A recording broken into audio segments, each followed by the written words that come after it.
Capítulo 5. Que rombo foi aquele na porta? Meu filho Paul tinha acabado de tirar a carteira de motorista. Eu chegara de uma viagem e passaria um dos 2 dias em casa antes de partir para outra viagem ministerial. Meu filho fez um pedido que todo pai adora ouvir. Pai, me empresta o carro? Indagou. Para quê? Perguntei. Quero ir ao acampamento de Monte Lassen. Logo me ocorreram à mente dezenas de razões para recusar o pedido. É um carro novinho, argumentei. Eu sei. Você tirou carteira há muito pouco tempo. Sei também. O acampamento fica a 600 quilômetros. Eu sei. O que fez pensar que eu emprestaria o carro? Indaguei afinal. Bom, é que eu quero ir ao acampamento, replicou ele apenas. Você não vai pegar esse carro novo para ir em um acampamento que fica a 600 quilômetros de distância, falei. Ah, eu esqueci, falou ele. Preciso do cartão de crédito também. Não vou emprestar o carro, contrapus. Já faz 1 ano que estou dirigindo com a licença provisória, argumentou ele, o que, aliás, era verdade. Mas não adianta insistir, retruquei. Já disse que não e pronto, e não se fala mais nisso. Caso encerrado. Paul virou-se e, sentindo-se frustrado e irado, bateu o pé com força, desceu o corredor e foi para o seu quarto. Pegou a maçaneta da porta para abri-la, mas não a girou até o fim, e por isso a porta não cedeu. Para ele, que já estava irritado, aquilo foi a última gota, e não pensou 2 vezes. Deu um violento chute na porta, abrindo nela um enorme rombo. Ele entrou e fechou a porta. Eu ainda me achava na cozinha, onde acabara de emitir aquele decreto. Ao ouvir o barulho, senti uma onda de raiva. Eu ensino para ele, pensei. Mas naquele instante o Espírito Santo interveio, com voz suave e mansa, porém firme, sussurrou ao meu coração. Pais, não provoqueis vossos filhos à ira. Efésios 6, 4. Numa fração de segundo, toda a minha atitude mudou. Fui dominado por forte tristeza e senti lágrimas de remorso brotarem-me nos olhos. Fui para a garagem, ajoelhei-me perante o Senhor e pedi a Deus que me perdoasse pela maneira como tratara meu filho. Quase 1 hora depois, dirigi-me para o quarto de Paul. O Espírito Santo já me quebrantara. Abri a porta quebrada. Um triste lembrete do meu autoritarismo ditatorial, uma expressão tão grande quanto o pecado que encerra. Paul ainda estava sentado na beira da cama, os cotovelos apoiados nos joelhos, o rosto entre as mãos. Haviam-se passado uns 40 minutos após a discussão e ele ainda tinha lágrima nos olhos. Sentei-me ao lado dele. Paul, pequei contra você, falei em voz calma. Sou seu pai, mas provoquei a ira. Vim dizer-lhe que o amo e peço-lhe que me perdoe. Em seguida, entreguei-lhe o cartão de crédito e a chave do carro. Pode ir ao acampamento. Ele foi, e nesse acampamento Deus falou profundamente ao seu coração. Ali ele foi chamado para o ministério cristão, e hoje é um dos mais importantes produtores de televisão evangélica no mundo. Há um velho ditado que diz: homem que é homem, quando erra, admite que errou. E vez por outra, ainda o ouvimos, pois obviamente está certo. Quem não se dispuser a assumir a culpa de seus pecados e a pedir perdão, nunca será um verdadeiro homem. Perdão é libertação. Quando Deus perdoa nossos pecados, nunca mais nos acusa deles. Nunca mais nos lança em rosto. E como é bom saber disso. As pessoas também precisam aprender a perdoar assim. Certa vez, eu me achava em Cleveland e no encerramento dos trabalhos, um homem me pediu que eu orasse com ele, que fizesse a oração do consenso, pedindo a Deus a salvação de seus 2 filhos. Quando já íamos orar, ele disse: ambos são alcoólatras, e tenho certeza de que se Deus os salvar, irá libertá-los da bebida. Assim as famílias deles não vão sofrer mais. Já íamos inclinar a cabeça, mas parei, olhei para ele e pedi-lhe que olhasse para mim.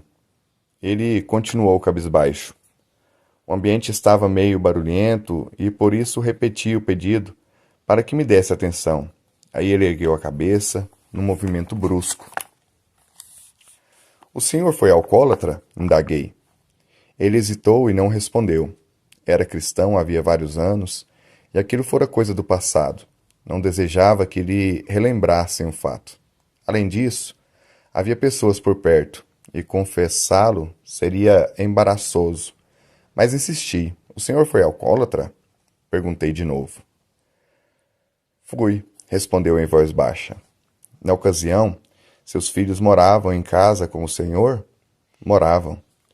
O senhor já lhes pediu perdão por eles terem tido de conviver com um pai alcoólatra, quando pequenos? Ah, eles já me perdoaram, replicou o homem. A questão não é essa, retruquei. O senhor já se sentou para conversar com seus filhos e dizer: peço que me perdoem por ter sido alcoólatra e ter feito as coisas que fiz quando vocês eram crianças. O homem baixou os olhos, não respondeu.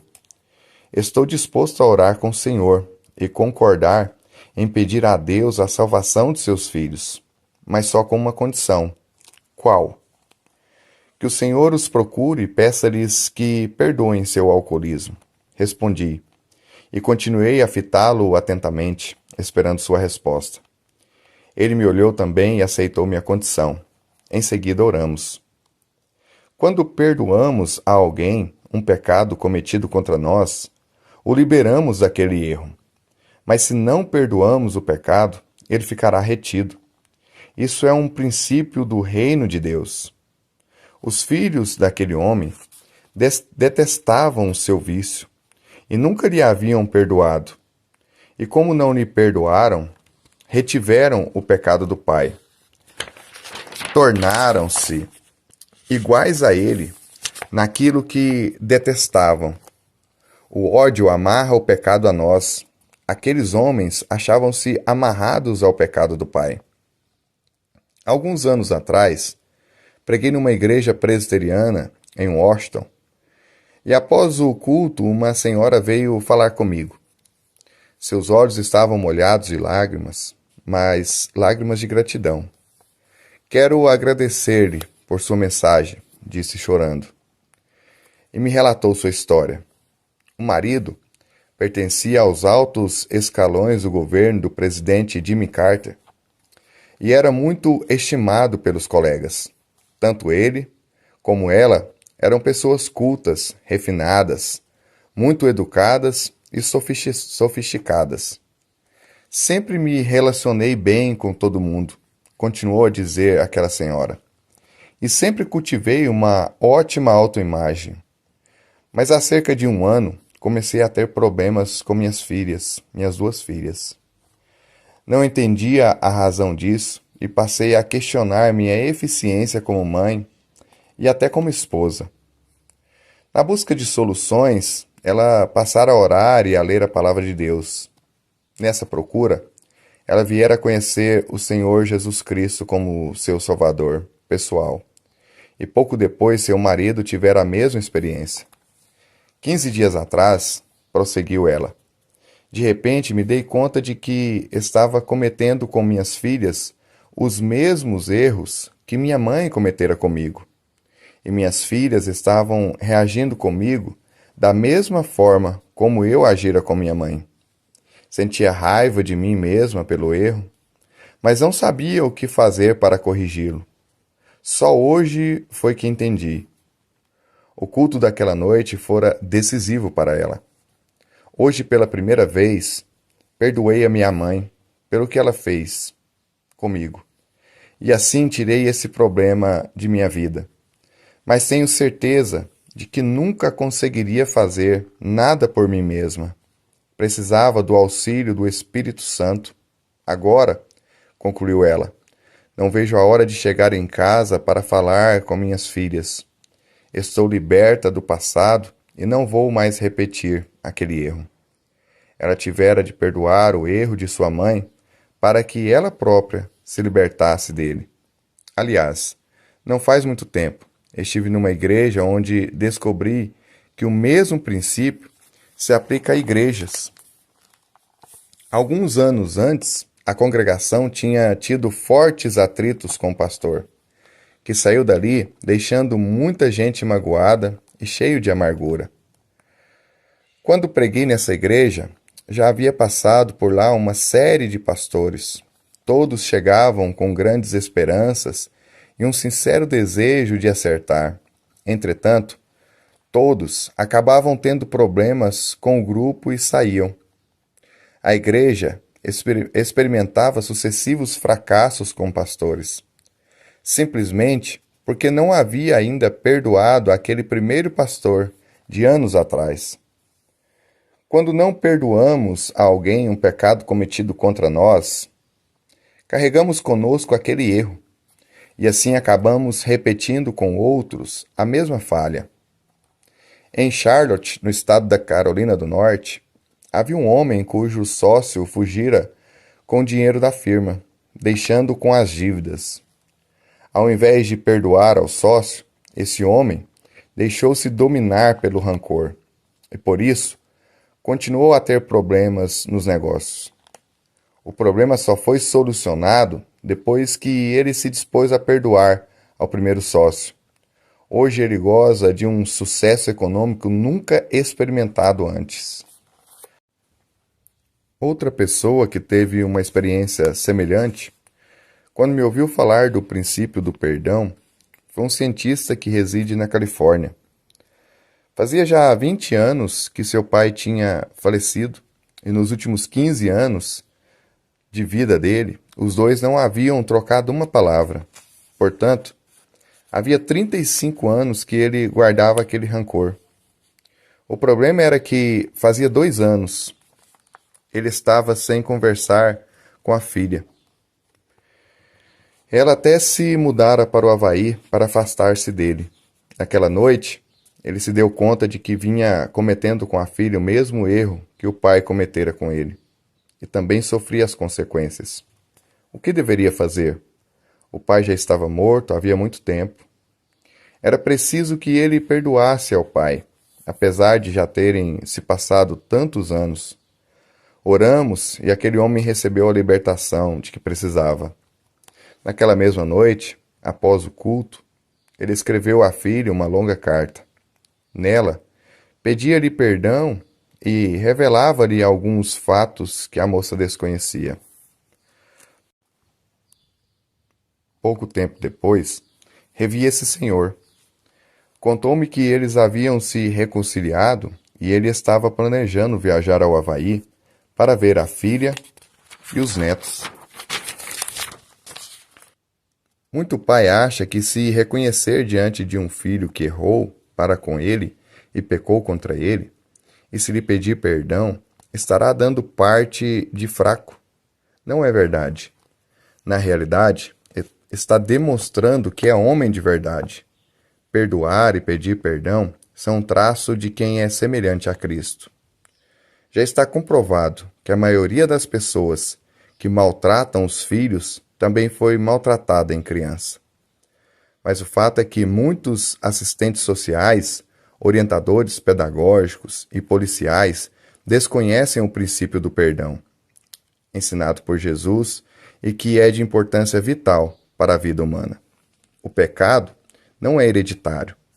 O problema é que, não perdoando as ofensas sofridas e retendo o pecado, os homens vão transmitindo-o de pai para filho, de mãe para filha, de uma geração a outra. Lendo a história da igreja, notamos que todos os avivamentos de que temos notícia proporcionaram às gerações que o experimentaram uma grande libertação. Nossa geração precisa de libertação. Você precisa de libertação. Você está retendo perdão para com seus pais, sócios ou amigos? Está vendo seus erros repetirem-se em seus filhos? Em um círculo vicioso que só pode ser rompido pelo perdão. R. Chapin, um primoroso contista e compositor já falecido, escreveu a letra de uma música que expressa uma verdade contundente. Chama-se Cats in the Cradle. O gato está no berço e fala de um círculo vicioso que todos vivemos hoje em dia e que precisamos romper. A questão de dias, o bebê chegou. Como todos os outros, no mundo entrou. Mas tenho contas a pagar, aviões para pegar. E quando eu estava fora, ele aprendeu a andar. E antes que eu percebesse, já começara a falar. Foi crescendo, crescendo e disse: Papai, vou ser igual a você, sabe? Igualzinho a você. Quando é que você volta, papai? Não sei, mas não demoro, não. E aí, a gente vai se divertir a valer. Agora já me aposentei e meu filho foi embora. Liguei para ele outro dia para dizer: gostaria de vê-lo uma hora dessas. Se tivesse tempo, papai, como eu gostaria. Mas esse meu novo emprego me toma muito tempo e as crianças estão gripadas. Mas como foi bom o senhor ter ligado. E realmente foi muito bom.